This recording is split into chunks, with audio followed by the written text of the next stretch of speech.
¿Cómo están? Muy buenas tardes. Bienvenidos a la entrevista de CNN Chile. El viernes 1 de marzo entrará en vigencia la nueva ley antitabaco que contempla restricciones como la total prohibición de fumar en lugares cerrados, discotecas, pubs, bares y casinos. De ahí que los principales detractores sean los dueños de los locales nocturnos y de entretención que hoy fueron informados por las autoridades respecto a esta normativa. Para conversar sobre esta ley, de sus consecuencias, proyecciones, nos acompaña el ministro de Salud, Jaime Mañalich. Ministro, muchas gracias por acompañarnos. Gracias por la invitación. Ministro, si esto fuera un cigarrillo, ¿estaría penado por la ley mostrarlo? ¿A partir de la nueva ley? Depende a qué hora emite este programa.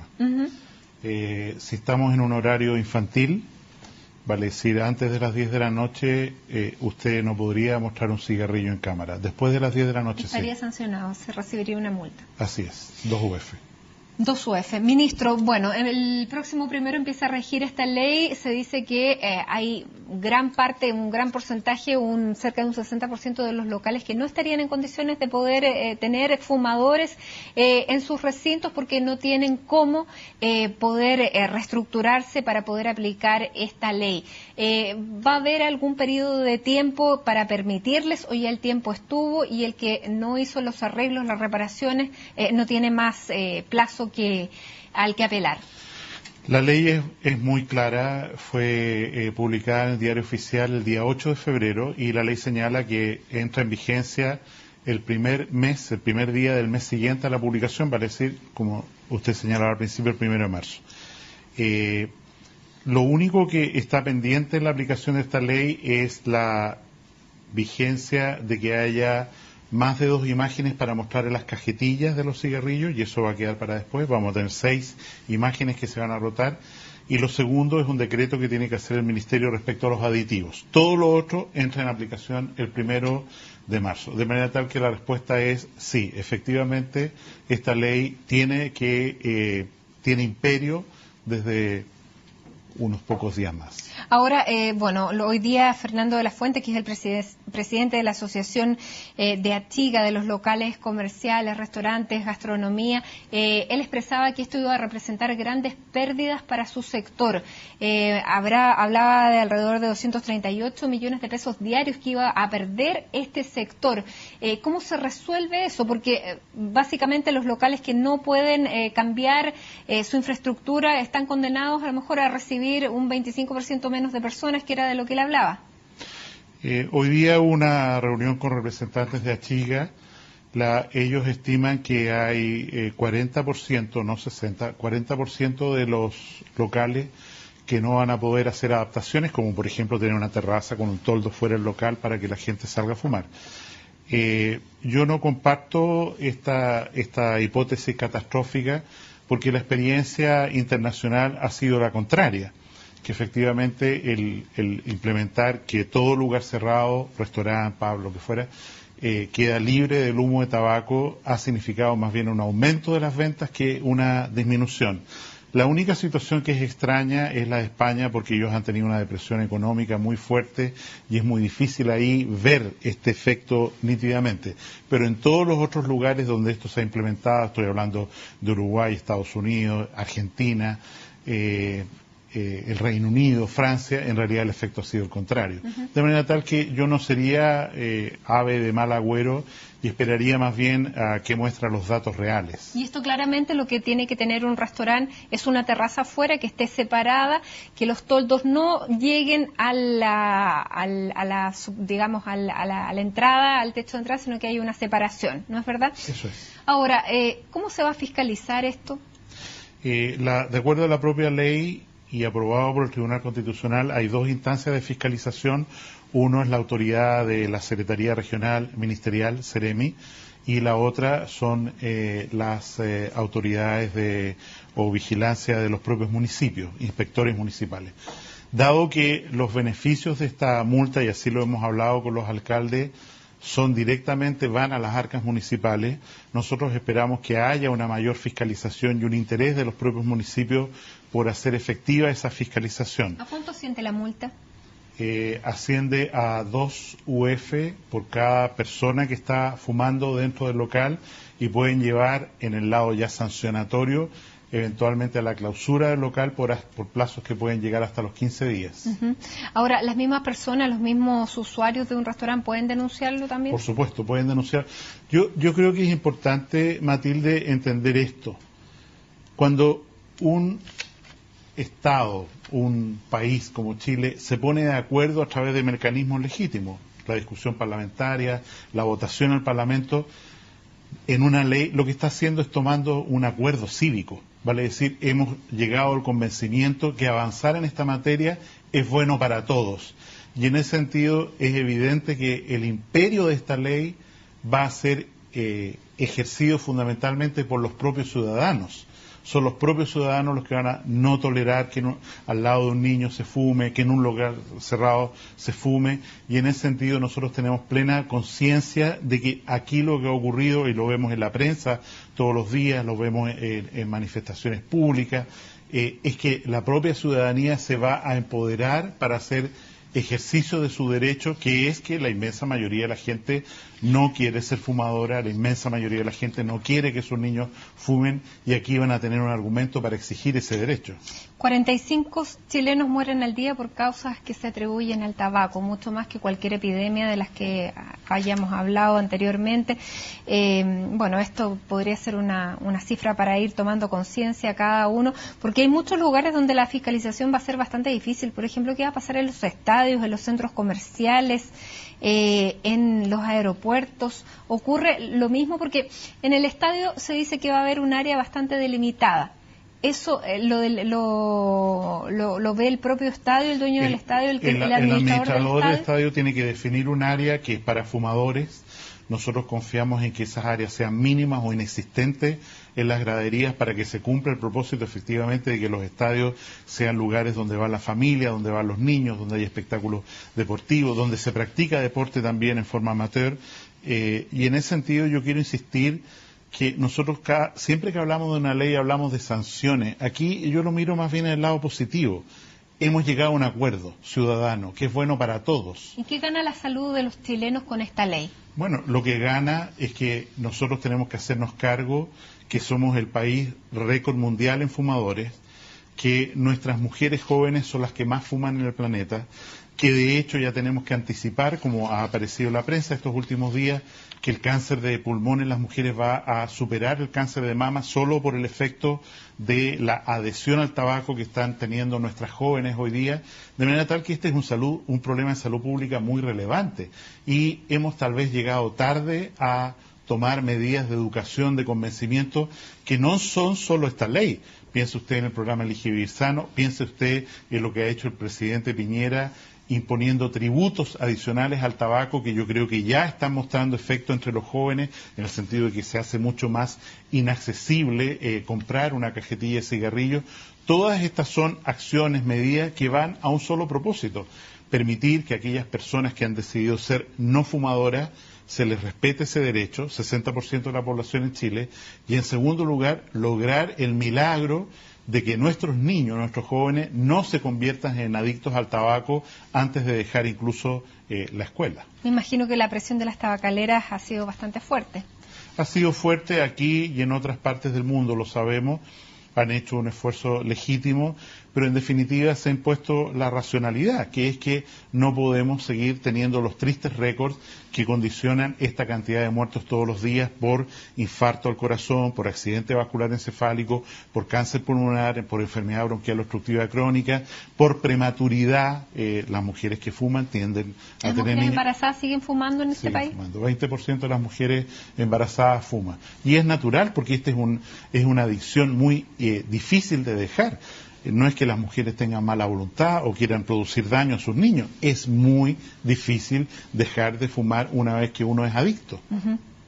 Perfecto. Bueno, y en los términos que decía la chica, ¿usted cree que eso no va a ser así, que son bastante agoreros estos anuncios y que la gente se va a terminar convenciendo? Y no es una creencia, es basarse en lo que está pasando en otros países que han implementado medidas de esta naturaleza mucho antes que nosotros. Quiero recordar que aquí lo que estamos haciendo es cumplir un compromiso que el Estado de Chile tomó el año 2005 y que recién ahora se viene a implementar bajo el gobierno del presidente Piñera.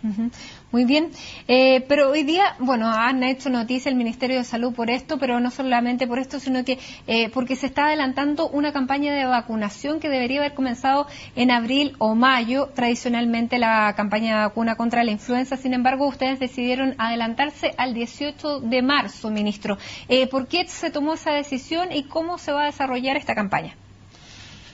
No, nosotros para el invierno tenemos que ser claros, tenemos en la mira, perdón que use el lenguaje bélico, un enemigo que es el meningococo W135. Y en ese sentido estamos muy contentos de lo que ha ocurrido con la campaña de vacunación contra meningitis meningocócica. Hemos tenido un rechazo expreso solo de un 0,08% de la población que se le ha dicho vamos a vacunarlo y la gente dice no quiero, es prácticamente nada. Hemos cumplido 100% de la meta que nos puso el presidente de la República y nos queda ahora terminar con la campaña poniendo la segunda dosis para los niños que recibieron la primera y que son menores de 2 años. Ministro, ese es el enemigo. Conversemos de este enemigo al regreso de comerciales. Es momento de hacer una pausa aquí en la entrevista de CNN, pero ya volvemos con el ministro Jaime Mañalich para conversar precisamente de estas enfermedades que se nos vienen ya durante el invierno y cómo prevenirlas. No se vayan.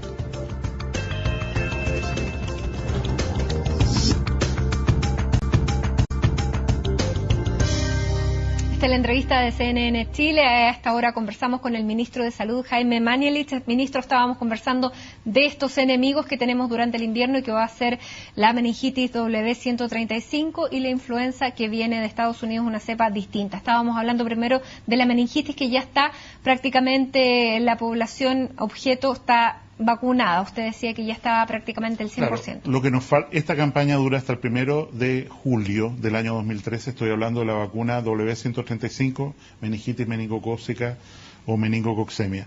De manera tal que los niños que cumplan 9 meses en este periodo hasta el 1 de julio tienen que vacunarse. Y en segundo lugar, a partir del 1 de marzo, tenemos que poner la segunda dosis en los niños menores de 2 años que ya recibieron la primera. ¿Y con eso ya se cumple? ¿No es recomendable para niños un poco mayores, tal vez, que tengan algunas enfermedades o inmunodeficiencias? Ellos, por supuesto, cuando el ejemplo característico, ¿no es cierto?, que es cuando una persona ha perdido el vaso, que es un órgano que, por así decir, limpia la sangre y que expone a estos microbios, a las defensas del organismo mucho más fácilmente. Ahí hay una indicación concreta de vacunarse contra esta cepa y eso es una indicación médica.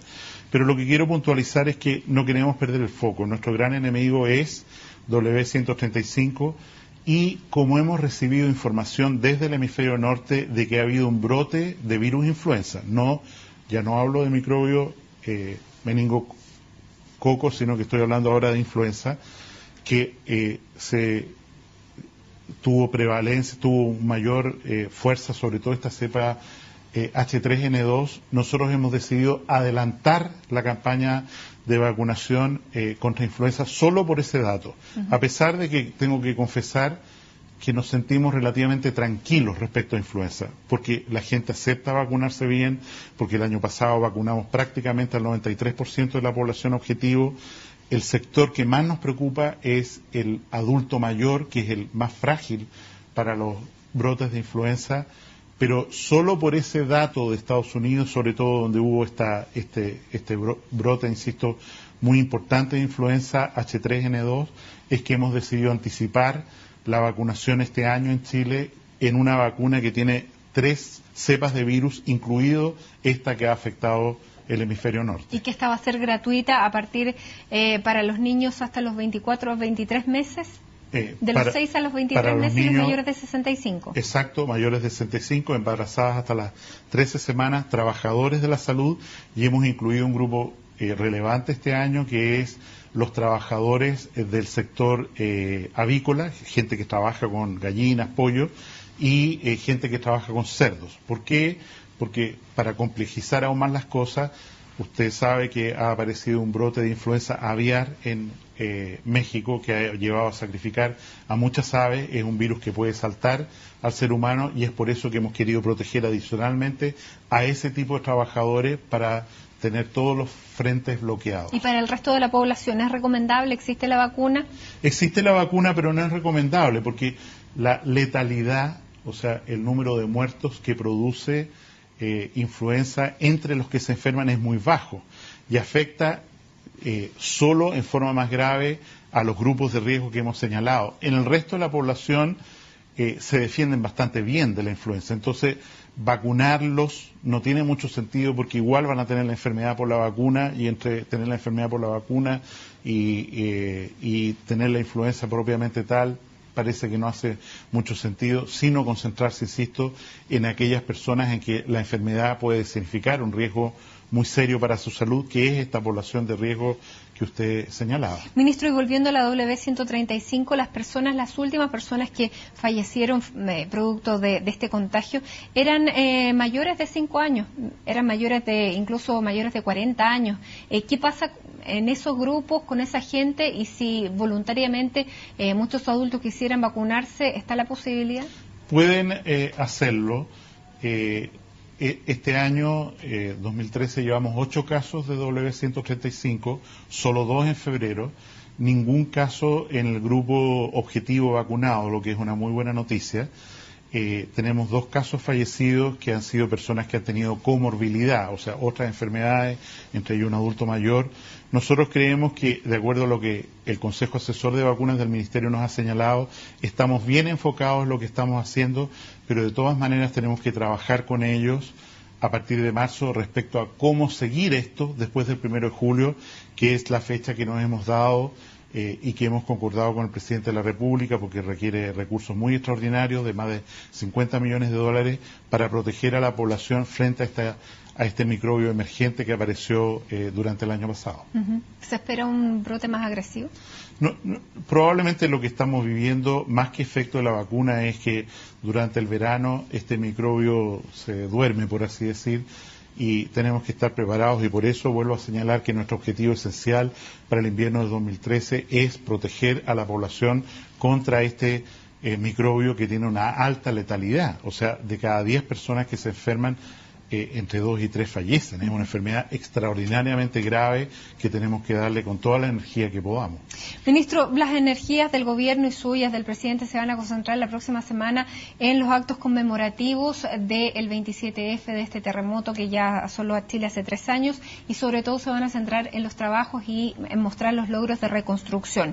Le quiero dejar planteada la interrogante porque tenemos que hacer una pausa. ¿Cómo está salud en materia de reconstrucción y cómo se va a enfrentar este próximo año ya a nivel de dotación médica, no solamente de lugares ya reparados y de camas rehabilitadas? Hacemos una pausa y regresamos con las respuestas del ministro Jaime Manelli.